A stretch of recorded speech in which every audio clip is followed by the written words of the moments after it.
अपने थे सब, लेकिन यही कहते थे राम जी लगा दीजिएगा, हम कुछ नहीं जानते हैं। ये है दास भाव।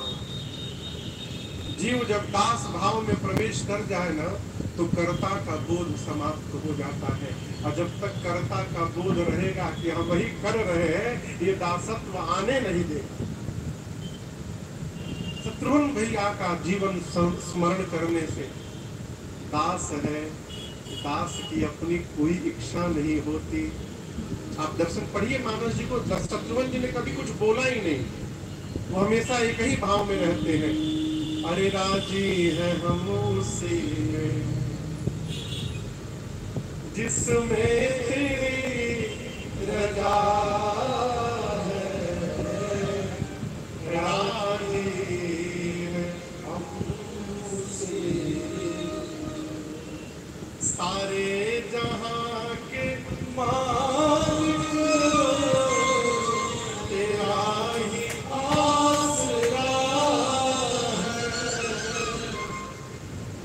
भेजा हमें जहां में, भेजा हमें जहां। इसलिए प्रभु तेरा शुक्रिया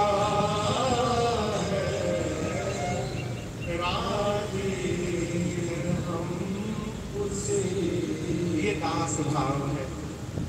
इस प्रकार का भरोसा जब हो जाएगा तो जीवन में न काम सताएगा, न क्रोध, न मद, न मोह, लोभ, न मत्सर, ये हमारे सारे शत्रु समाप्त हो जाएंगे।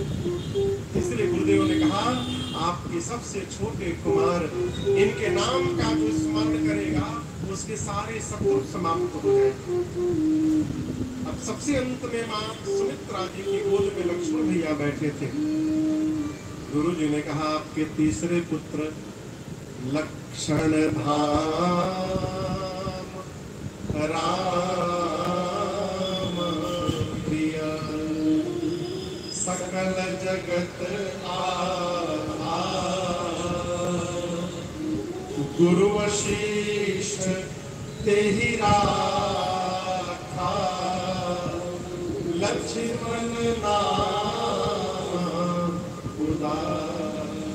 गुरुदेव ने कहा, आपके तीसरे पुत्र समस्त शुभ लक्षणों के धाम है, राम जी की प्रिय है, राम प्रिय। राम प्रिय, इसको सीधा न समझिएगा, बड़ा टेढ़ा है ये। राम प्रिय यानी ये राम जी को प्रेम करेंगे ऐसा नहीं, राम जी लक्ष्मण जी को प्रेम करेंगे। आप कल्पना करिए, आप में से ऐसा कौन है जो भगवान को याद नहीं करता?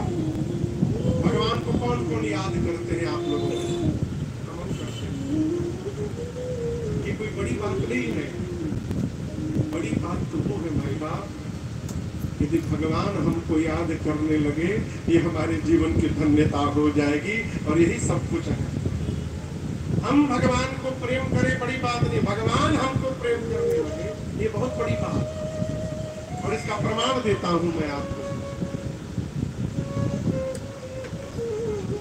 सीता मैया को जब रावण ले गया, पहली बात तो रावण मेरी माँ को नहीं ले गया था, वो सीता मैया का छाया लेकर गया था, फोटो। रावण के आने के पहले ही राम जी ने सीता मैया को अग्नि में बिठा दिया था। तुम पावक महु करहु निवासा, जब लगी करहु साथ सरदास। राम जी बोले, जब तक धरती से निशाचरों का अंत नहीं कर दूं, सीता आप अग्नि में लाकर बैठ जाओ। क्यों? रावण की औकात नहीं थी मेरी माँ को छू देता हूँ। जिस धनुष को मेरी माँ बाएं हाथ से उठा ली, जिस धनुष को मेरी मैया बाएं हाथ से उठा ली, रावण उस धनुष को तो उठा ही नहीं पाया। वो मेरी माँ को क्या खाक उठाएगा? रावण माई को नहीं ले गया, ये राम जी की लीला है। प्रभु ने पहले ही माँ को अग्नि में छिपा दिया। रावण मेरी माँ की छाया को लेकर गया। इस घटना से लेकर लंका पर विजय प्राप्त करने के बाद विभीषण जी सीता मैया की छाया लेकर आए। राम जी और सीता जी ही जानते हैं लीला, कोई नहीं जानता, लक्ष्मण जी भी नहीं जानते कि ये नकली भाभी है। हम राम जी सोचे मन में, अयोध्या जाऊंगा, जाने के साथ गुरु जी मेरा